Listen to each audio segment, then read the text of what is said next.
தமிழ் தடம் நேயர்களுக்கு வணக்கம். நம்மோடு உரையாட ஊடகவியலாளர் திரு கேப்ரியல் இணைந்திருக்காங்க. வாங்க பேசலாம். வணக்கம்.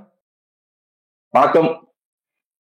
கரூர்ல நடந்த அந்த கோரமான ஒரு சம்பவம், கிட்டத்தட்ட 41ன்றாங்க, சில செய்திகள்ல 40ன்றாங்க. இவ்வளவு பேர் உயிரிழந்திருக்காங்க. நேற்றே அருணா ஜெகதீசன் ஆணையம் தன்னுடைய விசாரணையை ஆரம்பிச்சிட்டாங்க. உயிரிழந்தவங்களுடைய குடும்பங்களுக்கு நிவாரண தொகையானது போய் சேர்ந்துகிட்டு இருக்கு.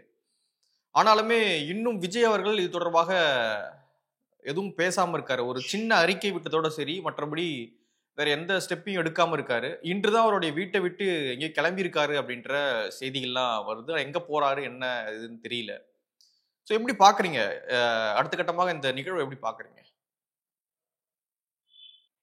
அதான் இப்ப என்னன்னா, இந்த விஷயம் நடந்ததுக்கு அப்புறம் நிறைய டிஸ்கஷன்ஸ் எல்லாம் நடக்கிறத பார்க்கிறோம். சோ அதனால பிரோஜனமான முக்கியமான சில விஷயங்கள் மட்டும் நம்ம குயிக்கா டிஸ்கஸ் பண்ணிடலாம் அப்படின்ற மாதிரி நான் யோசிச்சேன். எல்லாத்தையும் பத்தி பேசாம சில முக்கியமான விஷயங்களை நம்ம போக்கஸ் பண்ணி பேசிடுவோம். இப்ப இவ்வளவு பெரிய ஒரு தப்பு நடந்திருக்கு. 41 பேர் இறந்திருக்காங்க அப்படின்ற மாதிரி சொல்றாங்க. சாதாரணமா ஒரு சின்ன தப்பு நடந்தாலே குயிக் ஆக்ஷன் எடுப்பாங்க. இவ்வளவு பெரிய தப்பு நடந்திருக்கு, இது வரைக்கும் எந்த ஆக்ஷனும் எடுக்கல. இப்ப புஷி ஆனந்த் மேல வழக்கு பதிவு பண்ணிருக்காங்க. அதே மாதிரி சில டிவிகே நிர்வாகிகள் மேல வழக்கு பதிவு பண்ணிருக்காங்க. அதை தாண்டி பெரிய ஆக்ஷன் எதுவும் எடுக்கல. குறிப்பா விஜய் மேல எந்த ஆக்ஷனும் எடுக்கல. இப்ப புஷி ஆனந்த் தப்பு பண்ணிருக்காரு அப்படின்றதான் அவர் மேல நீங்க வழக்கு போடுறீங்க. இப்ப புஷி ஆனந்த் தப்பு பண்ணிருக்காருன்னா விஜய் இப்ப தப்பு பண்ணலையா? இந்த சம்பவம் நடந்திருக்கு. இப்ப இந்த சம்பவம் நடந்ததுல விஜயை விட புஷி ஆனந்தோட பங்கு அதிகமா? புஷி ஆனந்துக்காக அவன கூட்டம் வந்தாங்க, புஷி ஆனந்த் அந்த கூட்டத்தெல்லாம் மொபிலைஸ் பண்ணாரு. அப்ப அவர் மேல வழக்கு போட்டிருக்கீங்க, விஜய் மேல வழக்கு போடல. இது என்ன லாஜிக்? சோ இப்ப முக்கியமான கேள்வி என்னன்னா, திமுக விஜயை ஏன் ப்ரொடெக்ட் பண்றாங்க? விஜயை திமுக பாதுகாக்க வேண்டிய தேவை என்ன? புஷி ஆனந்த் மேல வழக்கு போடுறீங்கன்னா அவர் மேலேயும் நீங்க ஆக்ஷன் எடுக்கணும்ல.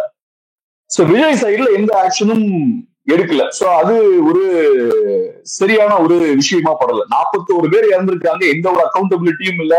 இங்கதான் எக்ஸாக்டா தப்பு நடந்திருக்கு, இவங்க மேல நாங்க ஆக்ஷன் எடுத்திருக்கோம் அப்படின்ற மாதிரியான எந்த செய்தியும் பார்க்க முடியல. சும்மா வள நிறைய விஷயங்கள் பேசிட்டு இருக்காங்க. இங்க டிஎம்கே சைட்ல அவங்கதான் தப்புன்றாங்க, அவங்க சைட்ல பேசும்போது பெரிய ஒரு சதி நடந்திருக்கு அப்படின்ற மாதிரி பேசுறாங்க.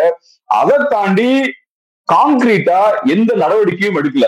இது பெரிய ஒரு ஆச்சரியமா இருக்கு. 41 பேர் இறந்திருக்காங்கன்னா சாதாரண விஷயமே கிடையாது. இவ்வளவு பெரிய அசம்பாவிதம் நடந்ததுக்கு அப்புறமும் எந்த சாலிடான ஆக்ஷனும் இல்ல. அது போக இப்ப இன்னொரு முக்கியமான விஷயம் என்னன்னா, இந்த சம்பவம் நடந்ததுக்கு அப்புறம் எல்லா சைட்லயும் நிவாரணம் வழங்கியிருக்கோம், நிவாரணம் வழங்கப்படும் அப்படின்ற விஷயங்கள் எல்லாம் பேசுறாங்க. ஒரு சைட்ல நான் நியூஸ் பாக்குறேன், விஜய் ஏதோ 20 lakhs வரைக்கும் நிவாரணம் கொடுக்கறதா சொல்லியிருக்காருன்னு சொல்றாங்க. இல்லையா, ஒவ்வொருத்தருக்கும் 20 lakhs சொல்றாங்கன்னு நினைக்கிறேன். அதே மாதிரி அரசு தரப்புலையும் நிவாரணம் எல்லாம் அறிவிக்கிறாங்க. இப்ப இது ஒரு வழக்கமா போச்சு. இப்ப ஒரு பெரிய ஒரு இயற்கை பேரிடர் நடக்குது அப்படின்னா ரைட், நீங்க நிவாரணம் அறிவிக்கிறீங்கன்னா எனக்கு புரிஞ்சுக்க முடியுது. இது இயற்கை பேரிடர் கிடையாது, இது மேன்மேட் டிசாஸ்டர், மனிதர்களால உருவாக்கப்பட்ட ஒரு பெரிய ஒரு டிசாஸ்டர் இது. சோ இப்ப சில பேர் செய்ய வேண்டிய வேலையை சரியா செய்யாதனாலதான் இவ்வளவு பெரிய டிசாஸ்டர் நடந்திருக்கு. விஜய் ஒரு கட்சி வச்சிருக்காரு, அந்த கட்சிக்கு பெரிய ஒரு கூட்டத்தை ஹேண்டில் பண்றதுக்கான கெப்பாசிட்டியே இல்ல. சக்தியை மீறின காரியத்தை அவங்க பண்றாங்க, பண்ணும்போது பெரிய ஒரு டிசாஸ்டர் நடக்குது. அதே மாதிரி அரசு தரப்புல இந்த மாதிரியான ஒரு நிகழ்வுக்கு பெர்மிஷன் கொடுத்திருக்கவே கூடாது. ஏற்கனவே நீங்க விஜய் நடத்தின 2 மாநாட பாக்குறீங்க. அதுபோக அவரு திருச்சியிலையும் நாகப்பட்டினத்திலயும் இந்த மாதிரியான ரோட் ஷோ நடத்துறாரு. அங்கேயும் நிறைய பிரச்சனைகள் வருது, நிறைய கூட்டம் எல்லாம் வராங்க. சோ உங்களுக்கு தெரியும் இங்க நிறைய பிரச்சனைகள்லாம் இருக்குன்னு. அதை தாண்டியும் நீங்க பெர்மிஷன் கொடுக்குறீங்க. சோ இது எப்படி சொல்லலாம்னா, டிசாஸ்டர் வெயிட்டிங் டு ஹேப்பன் சொல்லலாம். இது இந்த மாதிரியான ஒரு பெரிய துயர சம்பவம் நடக்கிறதுக்கான வாய்ப்பு இருக்கு அப்படின்ற விஷயத்த நம்ம ஃபர்ஸ்ட்ல இருந்தே பார்த்துட்டு இருக்கோம். பட் இருந்தாலும் நீங்க பெர்மிஷன் கொடுக்குறீங்க. சோ இங்க தப்புன்றது யார் மேல இருக்கு? ஒண்ணு டிவிகே சைட்ல, விஜய் சைட்ல இருக்கு, இன்னொரு சைட்ல அரசு பக்கம் இருக்கு. இந்த தப்பெல்லாம் மூடி மறைக்கிறதுக்கு நீங்க பணத்தை தூக்கி எறியறீங்க. பணத்தை நீங்க இப்படி கொடுக்கறதால போன உயிர் வந்துருமா? சோ அப்ப நாளைக்கு இந்த மாதிரியான தப்பு நடக்கக்கூடாதுன்னா ஸ்ட்ராங்கான ஆக்ஷன் எடுக்கணும். சும்மா மக்கள் வரி பணத்தை இந்த மாதிரி நிவாரணம் அப்படின்னு நீங்க கொடுக்கறது கிடையாது. அதை தாண்டி நீங்க ஆக்ஷன் எடுக்கணும். இது உங்க தவறுங்க, நீங்க பண்ண தவறு. அப்புறம் ஒவ்வொருத்தரையும் நீங்க தப்பு பண்ணணும். தப்பு பண்ணதுக்கு அப்புறம் மக்கள் வரி பணத்தை எடுத்து நிவாரணம்னு கொடுக்கணும். கள்ளக்குறிச்சிக்கு இப்படிதான் நடந்தது. கள்ளக்குறிச்சியில் யாரோட மிஸ்டேக்? அது அரசோட மிஸ்டேக் அது. சோ நீங்க உங்க வேலையை சரியா செய்யாதனால அவ்வளவு பெரிய ஒரு அசம்பாவிதம் நடந்தது, ஒரு பெரிய ஒரு டிசாஸ்டர். அதுவும் 60க்கும் மேற்பட்ட மக்கள் கள்ளச்சாராயம் குடிச்சு உயிரிழக்கிறாங்க. அதுக்கு நீங்க நிவாரணம் கொடுக்குறீங்க. சோ நீங்க சரியா வேலை செய்யலன்னா மக்கள் வரிப்படம் வந்து செலவு பண்ணுமா? வேணா நீங்க உங்க சொந்த பணத்தை கொடுக்க வேண்டியதானே இங்க திமுக காரங்களா? சோ ஒவ்வொரு தடவையும் செய்ய வேண்டிய வேலையை சரியா செய்யாம அப்புறம் மக்களோட வரி பணத்தை நிவாரணம் சொல்லி கொடுக்கறது, அரசு வேலையை தூக்கி கொடுக்கறது, ப்ராப்பரான ஆக்ஷன் எடுக்கிறது கிடையாது, சம்பந்தப்பட்டவங்களை அரெஸ்ட் பண்றதும் கிடையாது, கரெக்டான நடவடிக்கையும் எடுக்கிறது கிடையாது. சோ இதுவும் ஒரு தப்பான ஒரு பழக்கம். இது ஒவ்வொரு தடவையும் வேலையை சரியா செய்யாம நிவாரணம் கொடுக்கறதும் கரெக்ட் கிடையாது. அப்புறம் மூணாவது முக்கியமான ஒரு பாயிண்ட் என்னன்னா, டிவிகே அப்படின்ற கட்சி ஒண்ணுக்கும் உதவாத ஒரு செயலற்ற ஒரு கட்சின்றதை அது ப்ரூவ் பண்ணுது. ஒரு கட்சிக்கான வேலை என்னங்க? மக்களை மொபிலைஸ் பண்ண ஸ்ட்ரென்த் இருக்கணும். அதே மாதிரி ஒரு பிரச்சனை இருக்கும் போது அந்த பிரச்சனைக்கு ஒரு சொல்யூஷன் கொடுக்கக்கூடிய அந்த ஸ்ட்ரென்த் இருக்கணும். டிவிகேன்ற அந்த கட்சி எடுத்துக்கிட்டீங்கன்னா எதுக்கும் லாய்க்கில்லாத ஒரு கட்சியா இருக்கு. எந்த ஒரு ஆக்டிவிட்டிக்கான, எந்த ஒரு பொலிட்டிக்கல் ஆக்டிவிட்டிக்கான எந்த ஒரு ஸ்ட்ரென்த்தும் இல்ல. கூட்டத்தை மட்டும் கூட்ட முடியும், அதை தாண்டி இந்த கட்சியால எதுவும் பண்ண முடியாது. இவ்வளவு பெரிய சம்பவம் நடந்திருக்கு, தலைவர் அமைதியா இருக்காரு, செகண்டரி லெவல் லீடர்ஸ், பேச்சாளர்கள் எல்லாம் போன் ஆஃப் பண்ணிட்டு உட்கார்ந்துருக்காங்க. இதெல்லாம் எவ்வளவு அசிங்கம் இதெல்லாம். இப்ப ஒரு பஸ் ஆக்சிடென்ட் நடக்குது, ரோட்ல ஏதோ ஒரு ஆக்சிடென்ட் நடக்குதுன்னு வச்சுப்போம். குயிக்கா நம்ம என்ன பண்ணணும்? நடந்த உடனே குயிக்கா பட்டு ரியாக்ட் பண்ணணும், குயிக்கா அங்க செயல்படணும். ஒரு கட்சி, அந்த கட்சிக்கு ஒரு ஸ்ட்ராங்கான லீடர்ஷிப் இருக்கு, அந்த கட்சிக்கு ஒரு நல்ல ஸ்ட்ராங்கான செகண்டரி லெவல் லீடர்ஸ் இருக்காங்கன்னா குயிக்கா அவங்க செயல்படுவாங்க. அந்த சம்பவத்தை நம்ம எப்படி ஹேண்டில் பண்ணலாம்? தப்பு நடந்துருச்சு, நம்ம மீறி நடந்துச்சு, அதை எப்படி ஹேண்டில் பண்ணலாம்? குயிக்கா இதை பண்ணுங்க, அதை பண்ணுங்கன்னு குயிக்கா ரியாக்ட் பண்ணணும். இங்க எல்லாம் போனை மூடி, போனை ஆஃப் பண்ணிட்டு ஒளிஞ்சிருக்காங்க எல்லாம். இவங்களுக்கு எல்லாம் வெக்கமா இல்லையா? இவங்களுக்கு எதுக்கு அரசியல் வேணும்? இப்படிப்பட்ட ஒரு கட்சியை வச்சுக்கிட்டு பெரிய பேச்சு பேசிட்டு இருக்காங்க, இந்த கட்சியை டிஃபெண்ட் பண்ணி பேசிட்டு இருக்காங்க டிவியில உட்காந்துட்டு நிறைய பேரு. இவ்வளவு பெரிய சம்பவம் நடந்திருக்கு, உங்களுக்கு செய்யறதுக்கு ஒண்ணுமே இல்ல, போன் ஆஃப் பண்ணிட்டு ஒளிஞ்சிருக்கீங்க. சும்மா நார்மல் டைம்ல, சாதாரண காலகட்டங்கள்ல பெரிய ஆள் மாதிரி எல்லா டிவிலையும் எல்லா யூடியூப் சேனல்லையும் உட்கார்ந்துக்கிட்டு எங்க தலைவருக்கு 40% ஓட்டு இருக்கு, எங்க தலைவருக்கு 2.5 கோடி ஓட்டு இருக்கு, அவரு அப்படியே எலெக்ஷன் ஸ்வீப் பண்ணி கிழிச்சிருவாரு, இதெல்லாம் பேச வேண்டியது. இதெல்லாம் முக்கியம் கிடையாதுங்க. ஒரு பிரச்சனை வந்தா உங்க தலைவர் என்ன பண்றாரு, ஒரு பிரச்சனை வந்தா நீங்க என்ன பண்றீங்க? தமிழ் மக்களுக்கு உங்களால என்ன பிரயோஜனம் இருக்கு? ஒண்ணும் கிடையாது. ஒரு பிரச்சனை வரும்போது எல்லாம் ஓடி ஒழிஞ்சிக்க வேண்டியது. இவங்க அரசியல்வாதிகள், இவங்க பெரிய மாற்று கொண்டு போறாங்களாம், செயல்திறனற்றவர்கள் இவங்க எல்லாம். சோ இந்த கட்சி ஒண்ணுக்கு போகாத கட்சின்றது இங்க நிரூபணமா இருக்கு. ஓகே, இதற்கு பின்னாடி வந்து செந்தில் பாலாஜி இருக்காரு அப்படின்ற மாதிரியும் நிறைய விஷயங்கள்லாம் போயிட்டு இருக்கு. ஏன் கரண்ட் ஆஃப் பண்ணாங்க, அப்புறம் கல்வீச்சல் நடந்தது அப்படின்றாங்க, அப்புறம் செருப்புலாம் வீசினாங்க அப்படின்னு சொல்றாங்க. ஸோ இந்த வேலையை செய்தது திமுக பின்னணியில இருந்து சில வேலைகளை வந்து செஞ்சிருக்காங்க, இதற்கு பின்னாடி திமுகவும் இருக்கு அப்படின்ற மாதிரி பார்க்கலாமா? ஆதவர்ஜுனாவுடைய அறிக்கை பார்க்கும்பொழுது கடைசியா சொல்றாரு, தர்மத்தின் வாழ்வுதனை சூதுகவும் மீண்டும் தர்மமே வெல்லும் அப்படின்றாரு. எந்த தர்மத்தை சூது கவிச்சி அப்படின்னு தெரியலையே. இது கூட்ட நெரிசலால நடந்த மாதிரி அவங்க சொல்ல வரல, சம்திங் ராங் இதுக்கு பின்னாடி அப்படின்றாங்க அவங்க. சார் நான் கேட்கிற கேள்வி சிம்பிள் சார். உங்க பக்கம் நியாயம் இருக்கு, ரைட்டு. திமுக சதி பண்ணிருச்சுன்னு வச்சுப்போமே, நீங்க சொல்ற மாதிரி செந்தில் பாலாஜி சதி பண்ணிட்டாருன்னு வச்சுப்போமே. வெளியே வந்து பேசுகாத. திமுக செய்த சதியால மக்கள் இறந்துட்டாங்கன்னு வச்சுப்போம், டிவிகே காரன் சொல்ற மாதிரி. அதை வெளியே வந்து பேசுங்க. போன் ஆஃப் பண்ணிட்டு ஏன் ஒளிஞ்சிருக்கீங்க வீட்டுக்குள்ள? வெளியே வாங்க, எல்லாம் பேசுறவங்க எல்லாம் வெளில வாங்க. ஆதவர்ஜுன் அறிக்கையில தெளிவா சொல்லட்டும். உன் பக்கம் நியாயத்தினா வெளில வந்து சொல்லு. ஒளிஞ்சிருக்க வீட்டுக்குள்ள வெளியே வரணும்னு. இப்ப நீங்க சொல்றது, இப்ப சதி இல்லைன்னா கூட பரவாயில்ல, சரி, நீங்க ஒளிஞ்சிருக்கிறதுல அர்த்தம் இருக்கு. சதி இருக்குன்னு சொல்றீங்க, சதியால 40 பேர் செத்துட்டாங்கன்னு சொல்றீங்க. அப்ப நீங்க வெளியே வந்து சண்டை போடாம ஃபைட் பண்ணல. நீங்க பெரிய பேச்சாளர்கள் ஓப்பனா சதி இருக்குன்னு சொல்லல, ஆனா அவங்களுடைய தொண்டர்கள் பேசுறத வச்சு அவங்களுடைய அறிக்கையெல்லாம் பார்க்கும்போது சம்திங் ராங், வேற ஏதோ விஷயம் நடந்திருக்கு அப்படின்ற மாதிரி தான் அவங்க சொல்ல வராங்கன்னு நினைக்கிறேன். மேபி கோர்ட்ல இன்னைக்கு கேஸ் வந்து வருது, என்ன சொல்றாங்கன்னு தெரியல. அங்கதாங்க பிரச்சனை இருக்கு. ஓப்பனா அவங்க சதி இருக்குன்னு சொல்ல மாட்டேங்கிறாங்க. தாவைக்கு கட்சி நிர்வாகிகளோ தலைமையோ சொல்ல மாட்டேங்குது.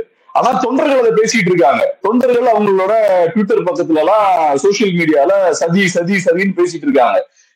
டிவிக்கு ஆதரவு யூடியூப் சேனல்ஸ் வந்து பெரிய ஒரு சதி இருக்கு அப்படின்ற மாதிரி பேசுறாங்க. சோ இப்ப டிவிக்கே கிளியரா வந்து பேசணும். ஓப்பனா சதி இருக்குன்னா இருக்குன்னு சொல்லணும், இல்லைன்னா இல்லைன்னு சொல்லணும். டிவிக்கே கட்சி தலைமையும் நிர்வாகிகளும் சைலண்டா இருக்க கூடாது. இப்படி அதான் இங்க பிரச்சனையே. அதான் நான் சொல்ல வரேன், ஒரு டிசாஸ்டர் நடந்திருக்கு. இது ஒரு மேன்மேட் டிசாஸ்டர். இந்த டிசாஸ்டர் நடந்ததுக்கு காரணம் நீங்க முதல்ல. சோ அந்த வகையில உங்களுக்கு பெரிய ஒரு பொறுப்பு இருக்கு. சோ நடந்து போச்சு. குறைந்தபட்சம் டேமேஜ் கண்ட்ரோலாவது பண்ணணும். சரி, பாதிக்கப்பட்ட மக்கள் நிறைய பேர் இருக்காங்க, ஏதோ ஒண்ணு அந்த இடத்துல ப்ரொஆக்டிவா அதுல என்ன செய்யணுமோ அந்த இடத்துல அதை செய்யணும். ஒரு ஆக்சிடென்ட் நடந்தா சில விஷயங்கள் நம்ம செய்யறோம்ல, குயிக்கா இறங்கி சில வேலைகள் பாக்குறோம்ல, அந்த மாதிரி ஏதோ ஒண்ணு பண்ணணும். அதுவும் நீங்க ஒண்ணும் பண்ணல. நீங்க போன் ஆஃப் பண்ணிட்டு எல்லாம் ஒளிஞ்சு கிடக்குறீங்க. உங்களுக்கு தெரியுது இவ்வளவு பெரிய குழப்பங்கள் இருக்கு. சதின்றாங்க, சதி இல்லைன்றாங்க, செந்தில் பாலாஜி அப்படி பண்ணிட்டாருன்றாங்க, ஏதாவது சோசியல் மீடியால பேசிட்டு இருக்காங்க. இதெல்லாம் நான் சொல்ல, எனக்கு அதுல எல்லாம் பெரிய உடன்பாடு இல்லை. ஆனா சோசியல் மீடியால இதெல்லாம் பேசிட்டு இருக்காங்க. அப்ப இதுக்குள்ள ஒரு முற்றுப்புள்ளி வைக்கணும். சதி இருக்குன்னா அதை வெளியே வந்து ஓப்பனா பேசுங்க. சும்மா என்ன பத்திரிகையாளர் விட்டு பேசிட்டு இருக்கீங்க, சில யூடியூப் சேனல்ஸ் வச்சு பேசுறீங்க, சோசியல் மீடியா ஹேண்டில்ஸ் வச்சு பேசுறீங்க. சதி இருக்குன்னா வாங்க, ஸ்ட்ரைட்டா கிரவுண்டுக்கு வாங்க, சாலிடா அதை அமலப்படுத்துங்க. எதுவும் பண்ணாம ஒளிஞ்சுக்கிறப்ப எதுக்கு உங்களுக்கு ஒரு கட்சி? இந்த கட்சி நாளைக்கு தமிழ்நாட்டு மக்களுக்கு ஏதாவது பிரச்சனை இப்படிதான் ஒளிஞ்சிருப்பாங்க. இவங்களால ஒரு பிரயோஜனம் கிடையாது. 40 உயிர் இன்னைக்கு போயிருக்கு. இந்த கட்சி வந்து 2 வருஷம் ஆயாச்சு. மக்களுக்கு ஏதாவது ஒரு நல்ல காரியம் நடந்திருக்கு அந்த கட்சியால? மக்களுக்கு கூட ஏதாவது ஒரு நல்ல விஷயத்துக்கு நின்றுருக்காங்களா? ஒரு பிரச்சனைக்கு நின்றுருக்காங்களா? ஏதாவது ஒரு பெரிய போராட்டத்தை நடத்திருக்காங்களா? ஒண்ணும் கிடையாது. இவங்களால ஒரு பிரயோஜனம் கிடையாது. மக்களுக்கு பாதிப்பை நிறைய நேரம் ஏற்படுத்தியிருக்காங்க. மாநாடு நடத்துறேன்னு சொல்லி மக்களுக்கு பிரச்சனை கொடுக்கறது, சுத்தி இருக்கவங்களுக்கு பிரச்சனை கொடுக்கறது, ரோட் ஷோ போற மக்களுக்கு பிரச்சனை கொடுக்கறது. இப்ப 40 பேர் இறந்திருக்காங்க. இதனால 5 பைசாவுக்கு பிரயோஜனம் கிடையாது. பிரச்சனை மட்டும் வந்துட்டு இருக்கு. இப்படிப்பட்ட ஒரு கட்சி தேவையா?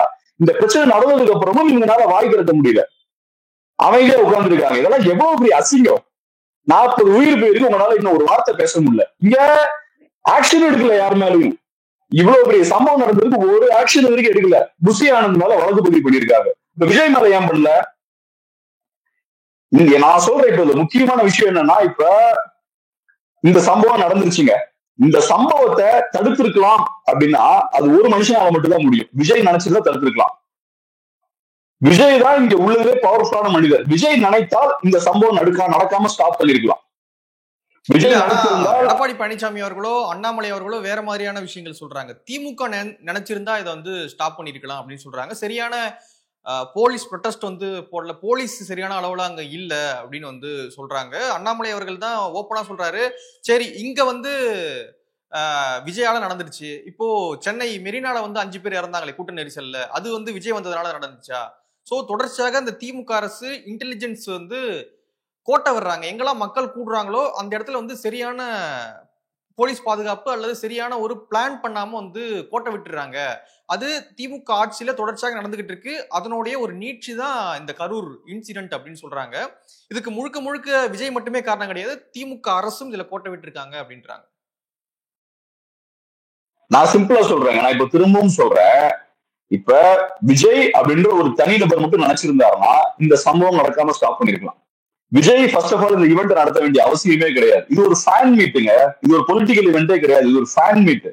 ஃபேன் மீட்டை ஒரு கல்யாண மண்டபத்திலயோ ஒரு தியேட்டர்லயோ ஒரு மைதானத்திலயோ நடத்தணும். நீங்க ஒரு ஃபேன் மீட்டை அரசியல் பிரச்சாரம்ன்ற பேர்ல ரோட்ல நடத்துறீங்க. நீங்க ரோட்ல ஒரு ஃபேன் மீட்டை நீங்க ரோட்ல நடத்துறதால வர பிரச்சனை இது. பொலிட்டிக்கல் கூட்டத்துக்கு டிசிப்ளின் இருக்கும். இந்த மாதிரி காட்டுத்தனமா அடுத்த வீட்டுக்குள்ள ஏறி உட்கார்றது, கூரையெல்லாம் பிச்சுட்டு வராங்க, ஃபுல் டேமேஜ் அந்த பகுதியில. இவ்வளவு பெரிய சேதாரத்தை அரசியல் கட்சிக்காரங்க ஏற்படுத்த மாட்டாங்க. கொஞ்சம் டிசிப்ளின்டா இருப்பாங்க. அட்லீஸ்ட் அவங்களுக்கு அவங்களே பாதிப்பை ஏற்படுத்திக்க மாட்டாங்க. 40 பேருக்கு மேல இறந்திருக்காங்க.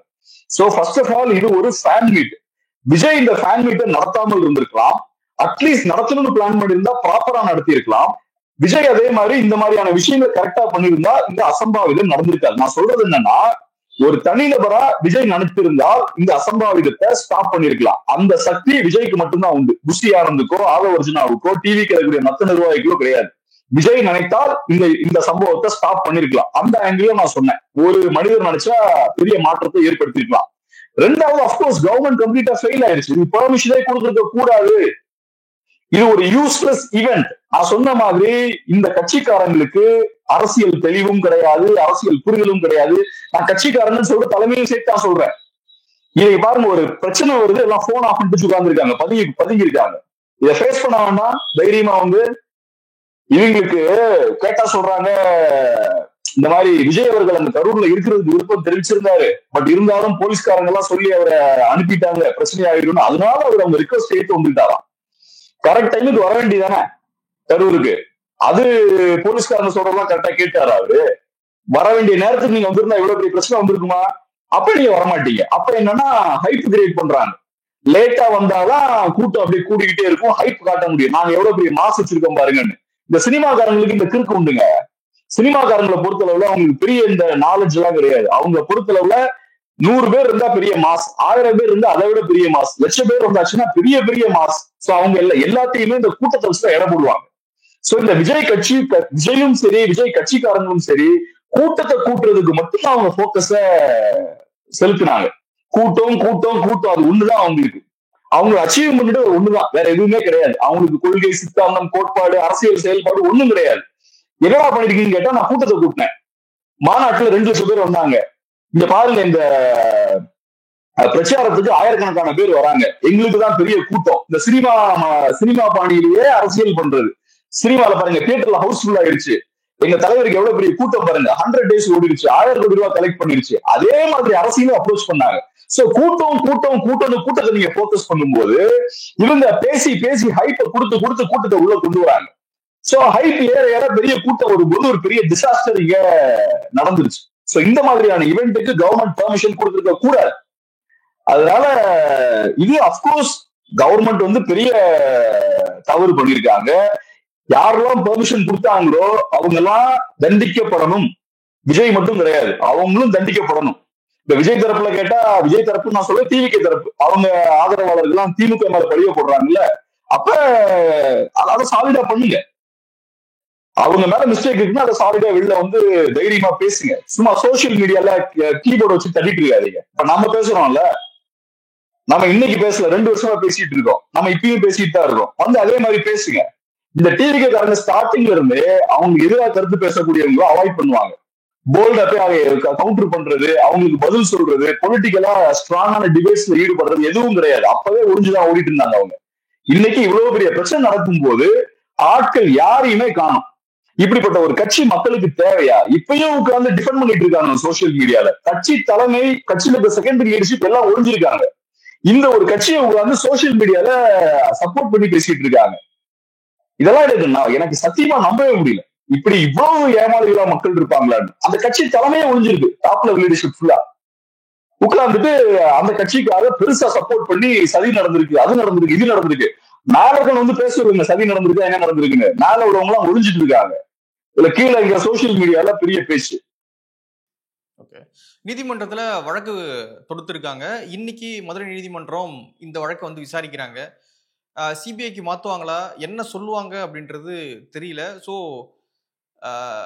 அதுக்கடுத்த கட்டமாக தாவேக்க ஒருவேளை நடவடிக்கை எதனா எடுப்பாங்களோ, போய் மீட் பண்றது சம்திங், அந்த மாதிரி நடவடிக்கை இந்த வழக்கு விசாரணைக்கு எடுத்த பிறகு சம்திங் எதனா பண்ணுவாங்களா? எப்படி பாக்குறீங்க?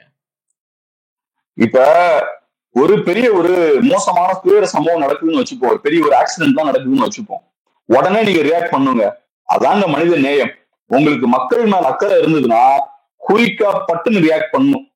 அதுவும் நம்மனால தப்பு நடந்திருக்குங்கிற போது நம்ம இன்னும் பொறுப்பேற்கணும். இது பிரைவேட் ஈவெண்ட் தான், மறந்துடாதீங்க. கரூர்ல நடந்தது ஒரு பிரைவேட் ஈவெண்ட்.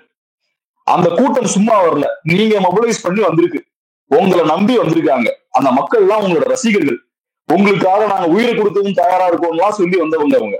அதெல்லாம் முட்டாள்தனம். ஆனா அப்படிதான் அவங்க வர்றாங்க. வந்து ஒரு 40 பேர் இறந்தும் போயிருக்காங்க. சோ இங்க உங்களுக்கு பொறுப்பு இருக்கு. நான் தான் அன்னைக்கே சொன்ன மாதிரி, நீங்க வந்து வெயிட் எல்லாம் பண்ண வேண்டாம். இன்னும் ஒரு லீகலா என்ன ப்ரொசீடிங்ஸ் நடக்குதுன்னு பார்த்துட்டு எடுத்துட்டு நீங்க மெதுவாலாம் வரக்கூடாது.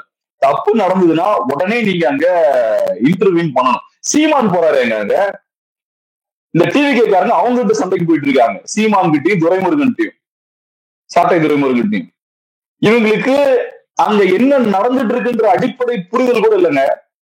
அங்க 40 உயிர் போயிருக்கு, சிச்சுவேஷன் மோசமா இருக்கு, இது ஒரு சாதாரண விஷயம் இல்ல, பெரிய ஒரு பேரிடர் அப்படின்றது உங்களுக்கு புரியல. அங்க உட்கார்ந்து சண்டைக்கு போயிட்டு இருக்காங்க. அந்த சிச்சுவேஷனோட சீரியஸ்னஸ் புரிஞ்சு அந்த கிரிக்கெட் இப்படி பண்ணிருப்பாங்களா? அங்க உட்கார்ந்து சீமான் தாங்க எதிரியா? கொஞ்சமாவது ஒரு வருத்தம் வேண்டாம், 40 பேர் இறந்துருக்காங்களேன்னு. அதான் மாரிதாஸ் ஒரு வீடியோல பேசும்போது பேசுறாரு, கீழே மயங்கி கிடக்குறாங்க, அவங்களுக்கு ஹெல்ப் பண்ணாம விஜயை போக்கஸ் பண்ணி கத்திட்டு இருக்காங்கன்ற. இவங்க இந்த லெவல்ல தான் இருக்காங்க. சோ அதனால ஃபர்ஸ்ட் அண்ட் ஃபார்மோஸ்ட் ஒரு ஆக்சிடென்ட்டோ என்ன ஒரு பிரச்சனை வந்தாலும் நீங்க முதல்ல இம்மிடியட்டா குயிக்கா நீங்க ரெஸ்பாண்ட் பண்ணணும். அவங்கதான் லீடர்ஸ். நம்ம சாதாரண ரோட்லயே இப்ப திடீர்னு ஒருத்தர் கீழே விழுந்தாருன்னு வச்சுக்கோங்களேன், 10 பேர் சுத்தி இருந்தாலும் ஒருத்தன் கரெக்டா போய் டக்குனு ரெஸ்பாண்ட் பண்ணுவான், குயிக்கா பட்டுன்னு ஓடுவான், தூக்கி விடுவான், தண்ணி எடுத்து மூஞ்சி தெளிச்சு விடுவான். அவன் தாங்க ஹீரோ, அவன் தாங்க லீடர். லீடர்னா லீட் பண்ணணும். லீட்னா என்ன? முன்னிருந்து எல்லாத்தையும் நடத்தணும். எல்லாம் பிரச்சனை வரும்போது ஒளிஞ்சிருக்க கூடாது, ஃப்ரண்ட்ல நிக்கணும். வேன் கார்டுமாங்க. வேன் கார்டுனா என்ன? ஃப்ரண்ட்ல இருந்து முன்ன லீட் பண்ணி கொண்டு போறவங்க தான் வேன் கார்ட்ஸ்பாங்க. இங்க உட்காந்துட்டு பிரச்சனை, இவ்வளவு பெரிய பிரச்சனை போயிட்டு இருக்கு, இவங்க யாரையும் காணோம். டிஎம்கே ப்ரொடெக்ட் பண்ணுதுங்க விஜய் எங்க வீட்டுக்குள்ள உட்கார்ந்து இருக்காரு. ஏதோ வெளியே ஒரு 10 பேர் ப்ரொடெஸ்ட் பண்றாங்க. அந்த 10 பேர்ல சில பேர் பார்த்தா திமுக காரங்களா இருக்காங்க. சோசியல் மீடியால திமுக காரங்க நினைக்கிறேன், சோசியல் மீடியாவில் மாதிரி போஸ்ட் எல்லாம் போடுறாங்க, இவர் திமுக காரங்க போடுறாங்க. சோ சும்மா ஒரு பேச்சுக்கு ஒரு 10 பேர் ப்ரொடெஸ்ட் பண்றாங்க. அதை காரணமா காட்டி விஜய் உள்ள உட்கார வச்சிருக்காங்க. திமுக ப்ரொடெக்ட் பண்ணுது விஜய. முஸ்லீம் ஆனது மேல தப்பு இருக்குன்னா விஜய் மேலேயும் தப்பு இருக்கு. விஜய் மேலேயும் ஆக்ஷன் எடுக்கணும். விஜய் மேல வரைக்கும் ஒரு ஆக்ஷன் எடுக்கல. இதெல்லாம் எப்படி புரிஞ்சுக்கிறது? இதுல நம்ம புரிஞ்சுக்க வேண்டிய இன்னொரு முக்கியமான ஒரு விஷயம் என்னன்னா, இப்ப தமிழ்நாட்டுல பயங்கரமான பிரச்சாரம். தமிழ்நாடு வந்து பெரிய கல்வியில சிறந்து இருக்கக்கூடிய ஒரு மாநிலம். நம்ம ஏதோ பெரிய வளர்ந்த ஒரு ஸ்டேட்டா இருக்கோம். நம்ம மக்கள்லாம் ரொம்ப வளர்ந்து ரொம்ப டெவலப் ஆனவங்க. அது காரணம் நம்ம கிட்ட ஒரு ராஷனலிஸ்ட் மூவ்மெண்ட், இந்த பெரியாரி இயக்கங்கள்லாம் இங்க ஸ்ட்ராங்கா இருந்தாலும் தமிழ் மக்கள் இன்னைக்கும் வளர்ச்சி அடைந்த ஒரு மக்களா இருக்காங்க. அப்படி இப்படின்னா பயங்கர பேச்சு போயிட்டு இருக்குல்ல. இதெல்லாம் நீ பேசக்கூடாது. ஒரு நடிகரை பாக்குறதுக்கு லட்சக்கணக்கான பேர் இந்த மாதிரி திரண்டு உயிரை கொடுக்கறதுக்கும் ரெடியா இருக்காங்க, இறக்குறாங்க. அப்படின்னா தமிழ்நாடு ரொம்ப மோசமான ஒரு கண்டிஷன்ல இருக்கு. மக்கள் இன்னும் டெவலப் ஆகல. அதே மாதிரி இது காட்டக்கூடிய விஷயம் என்னன்னா, இவங்க எஜுகேட்டடாவும் இல்லை. சும்மா எஜுகேஷன்ன்றது ஸ்கூலுக்கு போய் ஒரு டிகிரி வாங்குறது எஜுகேஷன் கிடையாது. சர்டிபிகேட்டோ டிகிரியோ வாங்குறது எஜுகேஷன் கிடையாது. ஒரு விஷயத்த ப்ராப்பரா அனலைஸ் பண்றதுக்கு, அண்டர்ஸ்டாண்ட் பண்றதுக்கு, ரேஷனலா திங்க் பண்றதுக்கு தெரியணும். அதுதான் எஜுகேஷன். சோ இன்னைக்கும் நடிகர்கள் பின்னாடி லட்சக்கணக்கான தமிழர்கள் இப்படி போறாங்கன்னா நம்ம எஜுகேட்டடா இல்ல. சாரி, அதான் உண்மை. நம்ம ரொம்ப ரொம்ப அன்எஜுகேட்டடா இருக்கும். பேருக்கு டிகிரி வச்சிருக்கோம், பேருக்கு சர்டிபிகேட்லாம் வச்சிருக்கோமே தவிர உண்மை என்னன்னா நம்ம அன்எஜுகேட்டடா தான் இருக்கும். இன்னும் நம்ம ஒரு எஜுகேட்டட் ஸ்டேட்டாலாம் மாறல. இது இங்க இருக்கக்கூடிய அரசோட, திராவிட கட்சிகளோட தோல்வியா தான் நம்ம இத பார்க்கணும். அது போக இங்க இருக்கக்கூடிய கட்சிகளும் பாத்தீங்கன்னா சினிமாவை ஓவரா பூஸ்ட் பண்றது. இங்க இருக்கக்கூடிய குறிப்பா திமுக சினிமாவுக்கு அதிகப்படியான முக்கியத்துவம் கொடுக்கிறது. இப்ப பாருங்க, இந்த கல்வியில் சிறந்த தமிழகம்ன்ற அந்த ஃபங்க்ஷன்ல சினிமாக்காரங்களை ஃபுல்லா கூட்டிட்டு வந்து உட்கார வச்சிருக்காங்க. இந்த சினிமாக்காரங்களுக்கும் அந்த ஈவெண்ட்டுக்கும் என்ன சம்பந்தம்? சோ சினிமாவுக்கு கவர்மெண்டே நிறைய முக்கியத்துவம் கொடுக்குறாங்க. இன்னைக்கு பதவியில் இருக்கக்கூடிய முக்கியமான அரசியல்வாதிகள் முக்கியத்துவம் அதிகமா கொடுக்குறாங்க சினிமாவுக்கு. அப்புறம் மக்களும் அப்படித்தானே இருப்பாங்க. சோ சினிமா இண்டஸ்ட்ரியும் நீங்க தான் கண்ட்ரோல்ல வச்சிருக்கீங்க. அப்புறம் சினிமாக்காரங்களையும் நீங்க யூஸ் பண்ணிக்கிறீங்க. சினிமா துறைக்கும் நடிகர்களுக்கும் அதிகமா முக்கியத்துவம் கொடுக்குறீங்க. அப்புறம் மக்களும் அப்படிதான் இருப்பாங்க. சோ முதல்ல அரசியல்வாதிகள் இவங்க எல்லாம் திருந்தணும். அவங்களும் சினிமாக்காரங்க பின்னாடி ஓடுறத ஸ்டாப் பண்ணணும். அதுக்கப்புறம் நீங்க மக்களை திருத்தணும். இங்க அதிகாரத்தில் இருக்கவங்களுக்கே சினிமா மோகத்துலதான் இருக்காங்க. அப்புறம் இவங்க எங்க போய் மக்களை திருத்துறது? சோ இந்த சிக்கலும் நம்ம கணக்கு எடுத்துக்கணும். சோ இங்க வந்து இன்னைக்கும் பெரிய கல்வி அறிவு இருக்கக்கூடிய மாநிலமா நம்ம இருந்தாலும், எஜுகேஷன்ல ரொம்ப சிறந்து இருந்தாலும், இந்த மாதிரியான ஆட்டிடியூட் இருக்கு பாருங்க, சினிமாக்காரங்க பின்னாடி ஓடுறதெல்லாம் இருக்கு பாருங்க. இதெல்லாம் காட்டக்கூடிய விஷயம் என்னன்னா, உண்மையான எஜுகேஷன் நமக்கு வந்து சேரல. இன்னும் நம்ம ப்ராப்பரா எஜுகேட் ஆகல. சும்மா சர்டிபிகேட்ல தான் நம்ம எஜுகேட்டட் அப்படின்ற மாதிரி சொல்லிக்கலாம். ஓகே, நிறைய விஷயங்கள் நம்மோட பகிர்ந்துக்கிட்டீங்க. ரொம்ப நன்றி. நன்றி.